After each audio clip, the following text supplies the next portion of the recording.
எல்லாருக்கும் வணக்கம். John Bosco, real raider reality YouTuber. ஒரு 9 வருஷமாக ஐம் யூடியூபர், உங்கள் எல்லாருக்கும் தெரியும். இது வந்து என் நண்பர், எனக்கு ரொம்ப முக்கியமான நண்பர். அவர் வந்து இன்றைக்கி விரும்பி ஒரு ½ மனம் விட்டு பேசு, உன் குமுறல்களை கொட்டு, உன் வியூவர்ஸுங்க தெரிஞ்சுக்கிட்டோன்னு சொன்னாங்க. ஸோ எனக்கும் ரொம்ப ஆசை தான் அது மாதிரி என்னை பற்றி, என்னுடைய வழிகள் பற்றி சொல்லணும்னு. அப்படியே வந்து என்னை பற்றி நான் உங்களுக்கு சொல்கிறேன். அதுக்கு முன்னாடி மறக்காமல் ரியல் ரேடர் ரியாலிட்டி சேனலை வந்து சப்ஸ்கிரைப் பண்ணுங்கள், லைக் பண்ணுங்கள், கமெண்ட் பண்ணுங்கள். அப்படியே வாங்க வீடியோ உள்ளார போகலாம். இது பாருங்கள், இந்த பூ போட்டிருக்குல்ல, அது இருக்கானே, அவன் பேர் மைக்கேல் ஜாக்சன். என் பையன் 25 வயதில் இறந்துட்டான். தட் மீன்ஸ் 2010 அவன் வந்து இறந்துட்டான். அது எங்கள் அப்பா, அது எங்கள் அம்மா, இது எங்கள் மாமியார். இது பார்த்தீங்கன்னா ட்ரெஸ் இது நான் காசிக்கு போயிட்டு வந்தேன். எதுக்காக போனேன்னா, என் மகன் இறந்துட்டான். 2010 இறந்தான்னு சொன்னாங்களா, இறந்துட்டான். 87 அவன் பிறந்தான். எம்ஜிஆர் இறந்த வருடம் 1987. எம்ஜிஆர் வந்து டிசம்பர் மாதம் இறந்தார். என் புள்ள வந்து ஜனவரி மாதம் வந்து பிறந்தான். பார்த்தீங்கன்னாக்க அது பாருங்கள், அப்போது வந்து திதி கொடுக்கறதுக்காக ஒரு 3-4 டைம்ஸ் நான் காசிக்கெலாம் போயிட்டு வந்தேன். காசியை பற்றிலாம் கொஞ்சம் கடுமையாக பேசியிருப்பேன். அப்புறம் இந்த செல்ஃபோனுங்களை பற்றிலாம் கொஞ்சம் கடுமையாக பேசியிருப்பேன். அப்புறம் அது பார்த்திங்கன்னா, இது சின்ன பிள்ளை நான். ஆமாம், இது எங்கள் அம்மா, இது என் தங்கை ரூத் இறந்து போயிடுச்சு, எங்கள் அக்கா இறந்து போயிடுச்சு, இது என் அக்கா தான் இறந்து போயிட்டாங்க. உயிரோடு இருக்கிறவன் நான் ஒருத்தவன் தான். இன்னும் தம்பிலாம் இருக்காங்க உயிரோட, தம்பி தங்கச்சிங்க இன்னும் இருக்காங்க. இது பார்த்திங்கன்னா தான் மைக்கேல் ஜாக்சன். யார்? என் பையன், சின்ன பையன். அப்போது வந்து அவனுக்கு பார்த்திங்கனாக்கா அவனுக்கு ஒரு 2 வயது இருக்கும். அதாவது 87 சொன்னோம் பார்த்தீங்களா, 89ன்னு வச்சுக்கலாம். 89ல் மைக்கேல் ஜாக்சன் போட்டு தான் இருந்தான். இப்போதும் அந்த மாதிரி இவன் 2000 வந்து இறந்துட்டான். நீங்கள் கொஞ்சம் வாங்கலை ப்ளீஸுங்க, வாங்கலை. இதோ இவன் தான் அவன். இங்கே பார்த்தீங்களா, இவன் தான், ஒரே பையன் தான். மைக்கேல் ஜாக்சன் இறந்துட்டான், ஒரே பையன், அவன் தான் இவன். ரைட்டுங்களா? ஸோ அப்புறம் அதை பார்த்திங்கன்னா, அந்த பக்கத்தில் இருக்கிற அந்த பெரிய ஃபோட்டோ தான் சொன்ன பாருங்க, திதி கொடுக்கறதுக்காக காசிக்கு போயிருந்த ஒவ்வொரு வருடமும் இந்த பிண்டம் கொடுப்பதற்காக சொன்னோம் பார்த்தீங்களா, அப்போது எடுத்தது. ஏறக்குறைய ஆயிடுச்சுங்க அந்த ஃபோட்டோ ஆயிடுச்சுங்க, 12 வருஷம் மேலே இருக்கும். இது வந்து பார்த்திங்கன்னு சொன்னால் ஆல்மோஸ்ட் 35 வருஷம் இருக்கும் இந்த ஃபோட்டோ. ஸோ அப்புறம் என்னுடைய புஸ்தகங்கள், அப்புறம் இந்த மாதிரி விஷயம். இதுதான் இப்போ நம்ம பேச வேண்டிய விஷயம், இந்த கேமரா விஷயம். இதை பற்றி தான் நான் வீடியோஸ்லாம் போட்டுக்கிட்டு இருக்கேன். அப்புறம் நம்ம சேனல் பற்றி உங்களுக்கு தெரியும், நான் வந்து எல்லா வீடியோஸஸ் போடுவேன். கமர்ஷியல், அப்புறம் வந்து சரித்திரம், அப்புறம் ஜோக்ஸு, அதுக்கப்புறம் டான்ஸு, பாட்டு, கூத்துன்னு என்னுடைய வீடியோஸ் எல்லாம் நீங்கள் பார்க்கும்போது ஒரு மாதிரி அது ஒரு மாதிரி உங்களுக்கு சிலருக்கு இரிட்டேட்டிங்காக இருக்கும், சிலருக்கு வந்து ரொம்ப ஹாப்பியாக இருக்கும். நிறைய கமெண்ட்ஸ், எனக்கு ஏகப்பட்ட கமெண்ட்ஸுங்க வருது. ஒரு பெரிய விஷயம் என்னென்னா, ஒரு 9 இயர்ஸ் நான் சொன்ன பாருங்கன்னா, எல்லாம் நான் வந்து ரியல் எஸ்டேட் வந்து நான் அது மட்டும் இல்லைங்க, நான் வந்து சினிமாவில் அசிஸ்டன்ட் டைரக்டராக இருந்தேன், காப்பி ரைட்டராக இருந்தேன். எங்கள் டைரக்டர் வீட்லேயே டான்ஸ் மாஸ்டர் இருந்தேன். இப்போ ரீசெண்ட்லி இறந்து போனார் ஹுசைனி, அவரு கூடலாம் நான் வந்து அப்போவே அந்த காலத்துலேயே சன் டிவி, அப்புறம் விஜய் டிவி, இந்த மாதிரி டிவிகள் அந்த காலத்துலேயே கங்கா, யமுனா, சரஸ்வதி, சங்கமம், அந்த மாதிரி கிருஷ்ணா காட்டேஜ், அந்த மாதிரி, அப்புறம் சில சினிமா திரைப்படங்கள், அந்த மாதிரி சின்ன சின்ன வேடங்கள், பெரிய வேடங்கள் கிடையாது, ஆக்டும் பண்ணியிருக்கிறேன்.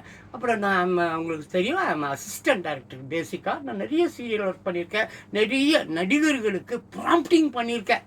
ஆமாம், லைக் அருண் பாண்டியன், அப்புறம் வந்து இன்னும் நிறைய பேர் இருக்காங்க, எனக்கு ஞாபகம் வரலன்னா. எல்லாருக்கூடயே வேலை செஞ்சுருக்காங்க. ஜெய்சங்கர் கூட எல்லாம் வந்து ஜூனியர் ஆர்டிஸ்ட். அது வந்து கூட பெரிய டைலாக் பேசி பெரிய ஒரு அப்படியே கீழ்ஸ்டாருன்னு நினைக்காதீங்க. ஜூனியர் ஆர்டிஸ்ட் கும்பலில் கோவிந்தா, அந்த மாதிரி பார்த்தீங்கன்னா நான் ஒரு 3 இயர்ஸ் அந்த காலத்தில் ஜெய்சங்கர், அப்புறம் பிரசாந்த் அவங்க அப்பா இருக்கார்ல, அவர் பேர் பிரசாந்த் அவங்க அப்பா தியாகராஜன், அவர் கூட ஆமாம், விஜயகாந்த் தியாகராஜன், ஜெய்சங்கர் 3 பேரும் ஒரு படம். அந்த படம் பேர் வந்து இறந்து போனாரே இவர் மனோபாலா, அவர் தான் டைரக்டர். இந்த படம் பேர் இன்னுமோ படங்க எனக்கு தெரியல. விடுதலை புலிகளில் ஃபஸ்ட்டு வச்சாங்க, அப்புறம் பேர் மாற்றிட்டாங்க. கருப்பு சட்டைக்காரன், கரெக்டுங்க. அந்த படத்துலலாம் அப்படியே ஒரு கண்ணு கையில் கொடுத்து வச்சுருப்பாங்க. விஜயகாந்த் பக்கத்துலேயே நின்று இருக்கணும் காலையிலேருந்து சாயங்காலம் வரைக்கும். அந்த படம் மனிதனில் ஒர்க் பண்ணியிருக்கேன் ரஜினிகாந்த் கூட. இதுதான் ஃப்ரேம்னாக்க இங்கே மைக் பிடிக்கணும், ஃப்ரேமில் தான் இருக்கும், இப்படியே மைக் பிடிக்கணும். அவர் பாட்டு மனிதனில் டைலாக் பேசிக்கிட்டே இருப்பார். டக்குன்னு தூங்கிடுவோம், மைக் அங்கே போயிடும், எங்கள் இன்ஜினியர் பலார்னு வந்து ஒரு அரை விட்டுவார். ஸோ அந்த மாதிரி ஏகப்பட்ட எக்ஸ்பீரியன்ஸ். அதை பற்றி இன்னொரு நாளைக்கு பேசலாம். ஸோ இது பார்த்தீங்கன்னா இதுதான் நம்மளுடைய சொர்க்கம். ஆமாம், இதுதான் என் சொர்க்கம். இதுக்குள்ளே தான் நான் என்னுடைய வாழ்வை வந்து நடத்தி கொண்டு இருக்கிறேன். எனக்கு வந்து வீடியோ வ்ளாக் பண்ணணுன்னு ரொம்ப ஆசை, ப்ளாக் பண்ணணும்னு ரொம்ப ஆசை. ஊரெல்லாம் சுற்றணும், சுற்றிக்கிட்டே இருக்கணும், நிறைய வீடியோக்கள் பண்ணணும், போகணும், வரணும்னு ஆசை. இன்னும் சொல்லப்போனால் ஒரு சினிமா படம், ஒரு சீரியல் எடுக்கிறதுக்கு உண்டான அத்தனை கருவிகளும், தட் மீன்ஸ் இந்த லைட்டு கீட்டு அது ட்ராலி அந்த மாதிரிலாம் வச்சுருக்கேன். தாம்பரத்தில் 2 ஸ்டுடியோவை பூட்டி போட்டு வச்சுருக்கேன். ஆமாம், தாம்பரத்தில் எல்லாமே. அது வந்து போனியாவில் ஆஃப்டர் கொரோனா தான் வந்து நான் இந்த மாதிரி வந்துட்டேன். ஆஃப்டர் கொரோனா தான் நான் வந்து இந்த மாதிரி வீடியோன்னு வந்துட்டேன். அதுக்கு முன்னால் ஐம் வெரி குட். என்னது இது ரியல் எஸ்டேட் நான் 30 வருஷமாக பண்ணுறாங்க. சினிமாவில் நான் இருக்கும்போதே சினிமாக்காரங்களுக்கு நான் வீடு எடுத்து கொடுப்பேன். ஆமாம், உங்களுக்கு ஒரு விஷயம் தெரியுமா? சினிமாக்காரர்களுக்கு சினிமாக்காரரே வீடு கொடுக்க மாட்டார். ஆமாங்க, நான் வந்து சொன்னேன், ஜான் சொல்கிறானா அப்போ இந்த டைரக்டர் நல்ல டைரக்டர் தான் இருப்பார். ஓ, இந்த கம்பெனி உப்மா கம்பெனி இல்லை, நல்ல கம்பெனியாக தான் இருக்கும். ஜான் சொன்னால் அது சரியாக இருக்கும். ஜான் சொல்லிட்டாருப்பா, வீடு விடுங்கப்பா, இவ்வளோ அட்வான்ஸ், இவ்வளோ வாடகை. ஏன் விஜய் வீடு இருக்குல்ல, ஆமாம், எஸ்.ஏ. சந்திரசேகர் இருக்காரு, அவங்க முதல் வீடு. ஆமாம், அது எங்கன்னா விருகம்பாக்கத்தில் நம்ம விஜயகாந்த் வீடு, அப்புறம் ரம்பா, அந்த காலத்தில் ரம்பா அப்போ ஃபஸ்ட்டு அவர் அப்பார்ட்மெண்ட், அவங்க கட்டின ஒரு அப்பார்ட்மெண்ட்டு, அதில் ஒரு வீடு நான் வாடகைக்கு போட்டிருக்கேன், கமிஷன் வாங்கியிருக்கேன். அந்த காலம் நான் சொல்கிறதெல்லாம் ரொம்ப எப்போ 2000 அந்த மாதிரி 2000 ஜெயலலிதா ஆட்சிலாம் சொன்னாங்க பார்த்தீங்களா, அந்த மாதிரி காலம் ரொம்ப முன்னால். ஸோ அப்படியே வந்து நான் வந்து உங்களுக்கு வந்து நிறைய விஷயம் சொல்ல கொஞ்சம் உக்காந்துக்கிறேன். ஏன்னா மூச்சு வாங்குது, எனக்கு வயசாகிடுச்சு இல்லையா. ஸோ இப்போ நான் வந்து உங்களுக்கு வந்து நிறைய விஷயங்கள், இந்த கேமராவை பற்றி, கேமராவை கையாளுவது எப்படி, அப்புறம் கேமராவுக்கு ரொம்ப முக்கியமான விஷயங்கள் என்ன அப்படின்றத வந்து நான் ஷார்ட்டாக சொல்லி விட்டேன். இப்போ நீங்கள் ஈஸியாக வந்து நீங்கள் ஒரு ஃபோட்டோ எடுக்க முடியும், ஒரு வீடியோ நீங்கள் எடுக்க முடியும், அதை அப்படியே வந்து நீங்கள் அப்லோட் பண்ண முடியும். அது முடிஞ்சிச்சின்னு மட்டும் நினச்சிடாதீங்க. ஃபோட்டோக்களை எடுத்து எடுத்து எடுத்து எடுத்து எடுத்து தள்ளிக்கொண்டே இருக்க வேண்டும். ஆனால் உங்களுக்கு ஏற்கனவே சொன்னல, கேமராவை பற்றி அறிந்து கொள்ளணும்னா அதில் இருக்கிற அந்த பட்டன் சிஸ்டம்ஸு, அப்புறம் அது அந்த லென்ஸுனா என்ன, வாட் இஸ் இட் எப்படி பிடிக்கணும், என்னென்ன பட்டன்ஸ் இருக்குது, அப்புறம் ஒயிட் பேலன்ஸ் என்னென்ன, உள்ள மெனுவில் போனால் உள்ளே வந்து என்னென்னலாம் இருக்குது, நம்ம கண்டினியூஸ் ஷாட்னா என்ன, சிங்கிள் ஷாட்னா என்ன. ஸோ இந்த மாதிரி ஏகப்பட்ட விஷயம் அது உள்ளே இருக்குது. பட் அது ஈஸி. நீங்கள் வந்து அதை இப்போ ஒரு ட்ரெயின் இருக்குங்க, வேகமாக ஓடுறீங்க, ட்ரெயினை பிடிச்சிட்டிங்க, ட்ரெயின் உள்ளே போயிட்டீங்க, அது உங்களை எங்கே போய் இறக்கி விடணுமோ அங்கே இறக்கி விட்ருவோம், நீங்கள் இறக்கிட்டீங்க. ஆனால் அந்த ட்ரெயின் உள்ள பாருங்கள் எவ்வளோ கேரக்டர்ஸ் இருக்காங்க. நல்லவன் இருக்கான், கெட்டவன் இருக்கான், பிட் பேக்கெட் இருக்கான், திருடன் இருக்கான், எவ்வளோ நோய் பிடிச்சவன் இருக்கான், எவ்வளோ கேரக்டர்ஸ் இருக்கும். அப்படி தாங்க கேமரா கூட. இப்போ உங்களுக்கு நான் ஒரு ஃபோட்டோ எப்படி கேமராவை எடுக்கணும், எப்படி அதை வந்து ஆன் ஆஃப் பண்ணணும், ஒரு ஃபோட்டோ எடுக்கணும் சொல்லி கொடுத்துட்டேன். Very easy. இப்போ நீங்கள் ஒரு டிஎஸ்எல்ஆர் கேமரா யார் வேணாலும் வாங்கி அது உள்ளார போய் ஒரு ஃபோட்டோ எடுக்க முடியும், வீடியோ எடுக்க முடியும். ஆனால் இதை தான் 4 வருஷத்துக்கு சொல்லி கொடுக்குறாங்க. கேமராவை எப்படி பிரிக்கணும்னு கூட சொல்லி கொடுக்க மாட்டேறாங்க.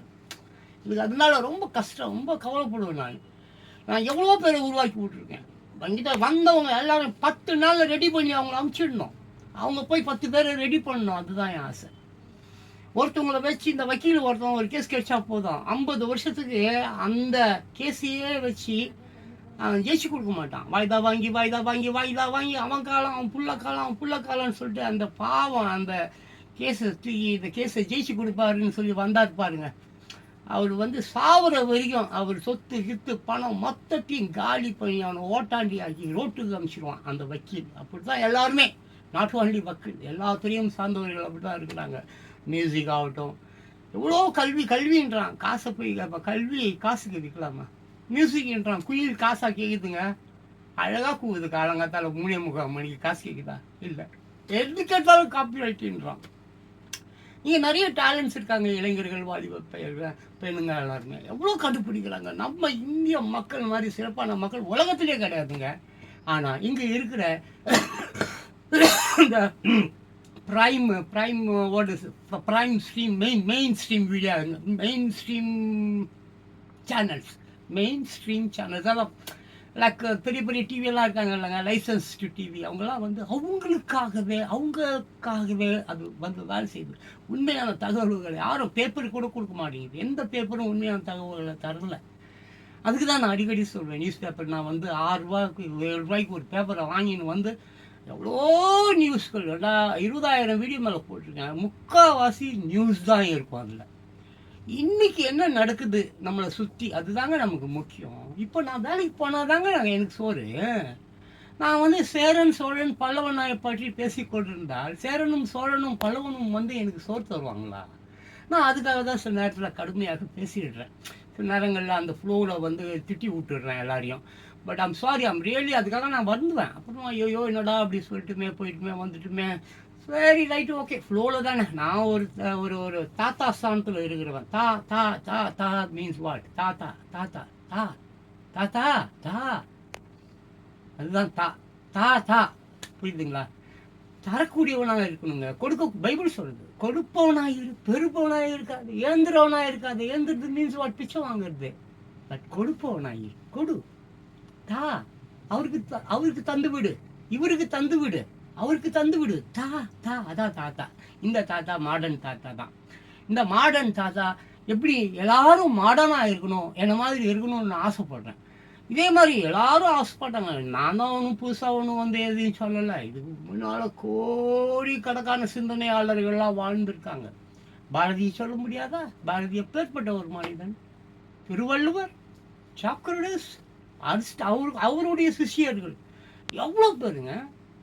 200 ஆண்டுகளும் என்னமோ ஆகுது அமெரிக்காவுக்கு வந்து ஜனநாயகம் கிடைத்து. இன்னைக்கு அமெரிக்கா நம்பர் 1ன்னு சொல்கிறோம். வெறும் 33 கோடி பேர் தாங்க அங்கே இருக்கிறாங்க. ஆனால் நம்ம ஊரில், நம்ம இந்தியாவில் 140 கோடி பேருங்க. எவ்வளோ பெரிய மக்கள் பலம் கொண்ட ஒரு நாடு தெரியுங்களா இந்தியா.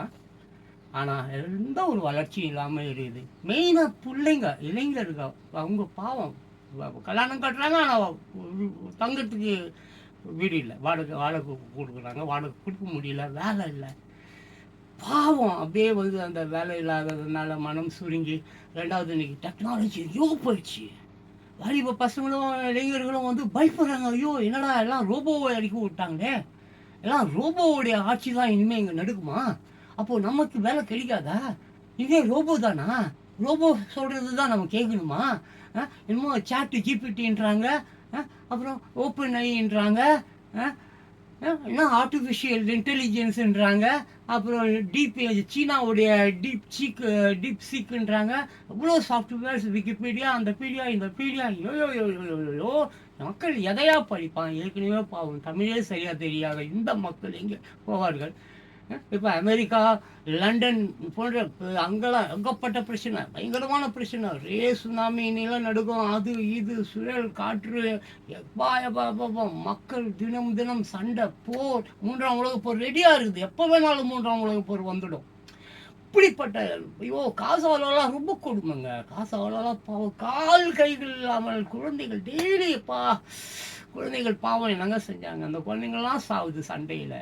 இது மாதிரி எங்கே பார்த்தாலும் பேரிடர்கள். பார்த்தீங்களா மியான்மரில் என்ன நடந்ததுன்னு 2-3 நாளைக்கு முன்னால்.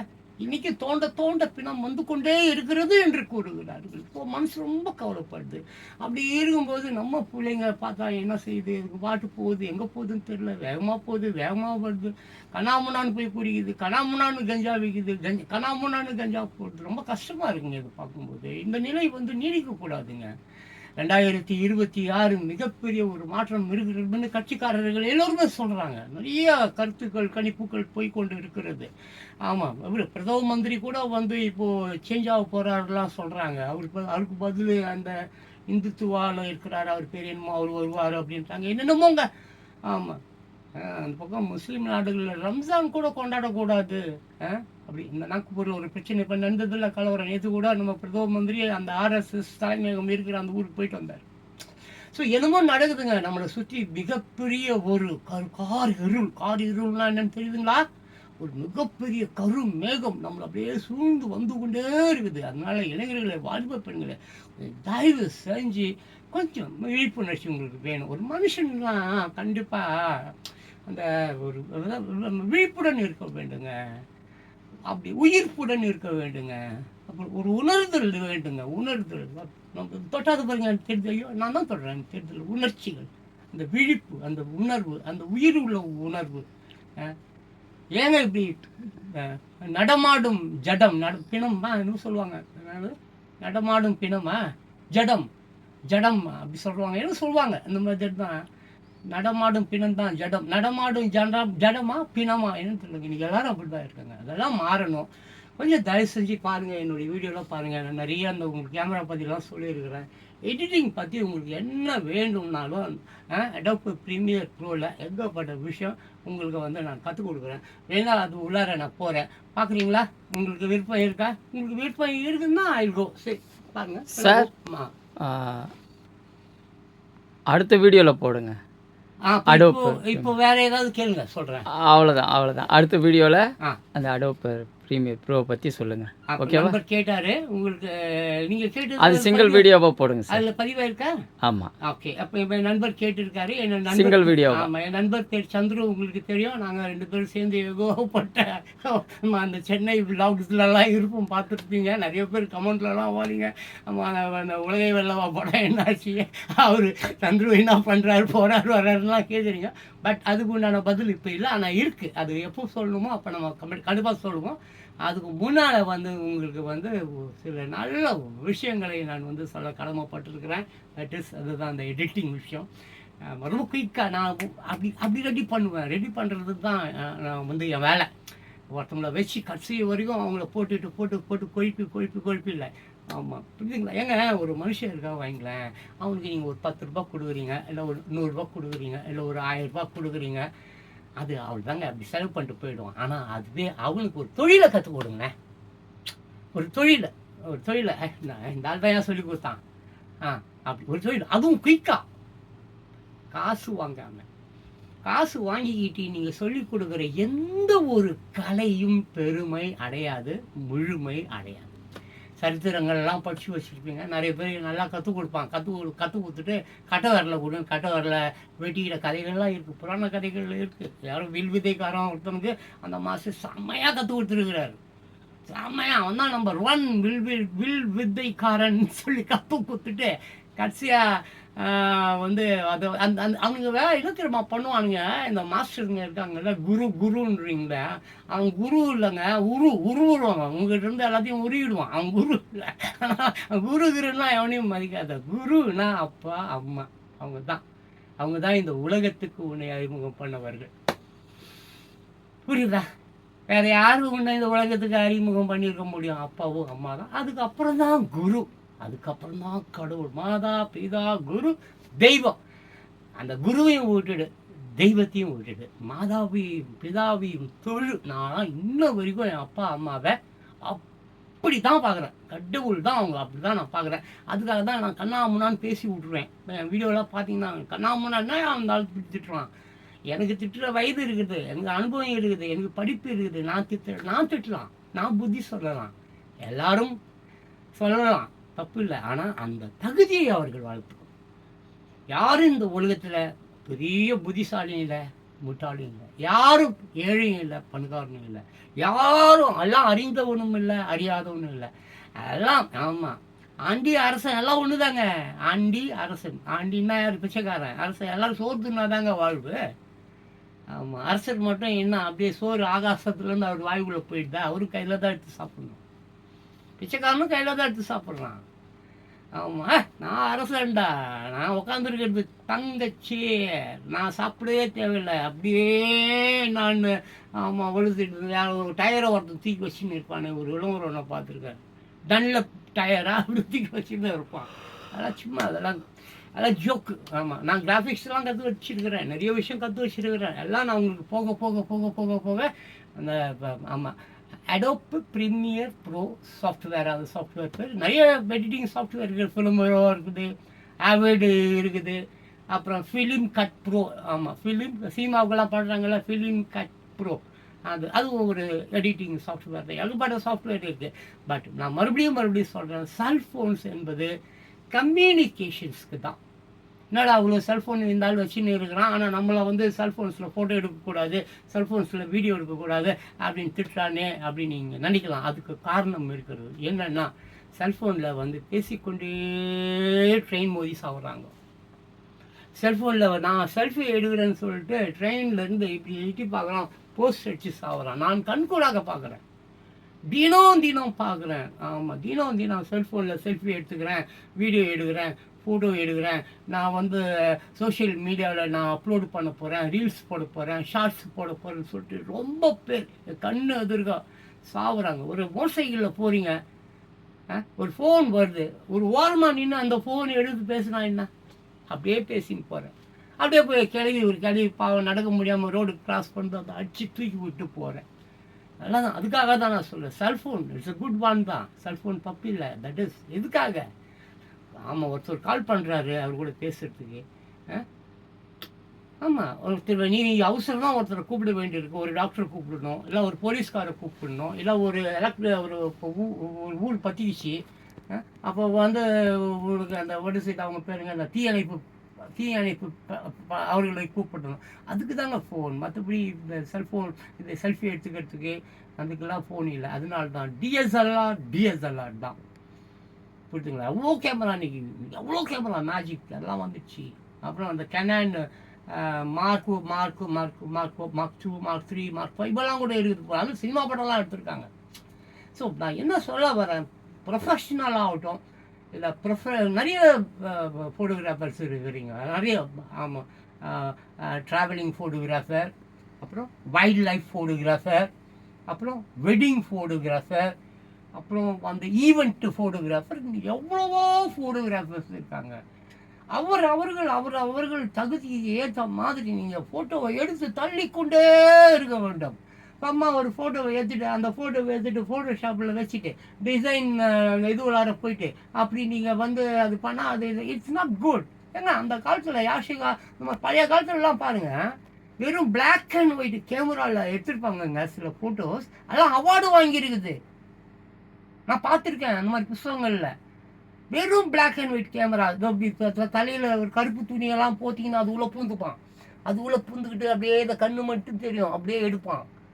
அவ்வளோ ஃபோட்டோஸுங்க செம்மையாக இருக்கும், பியூட்டிஃபுல்லாக இருக்கும், அவ்வளோ கலை நயத்தோடு இருக்கும். ஆனால் இன்றைக்கி இந்த செல்ஃபின்ற பேரில் அப்புறம் என்னென்னமோ கடைசியில் அந்த ப்ரொஃபஷ்னல்ஸ் இருந்தாங்க பார்த்தீங்களா, ஃபோட்டோ ஸ்டுடியோ பாருங்க. என் ஸ்டுடியோவே 2 பூட்டி கிடைக்குதுங்க, 2 ஸ்டுடியோ 2 பூட்டி கிடைக்குது. பாஸ்போர்ட் ஃபோட்டோ கூட எடுக்க முடியல, காரணம் இந்த செல்ஃபோன் வந்து தொலைஞ்சிச்சு.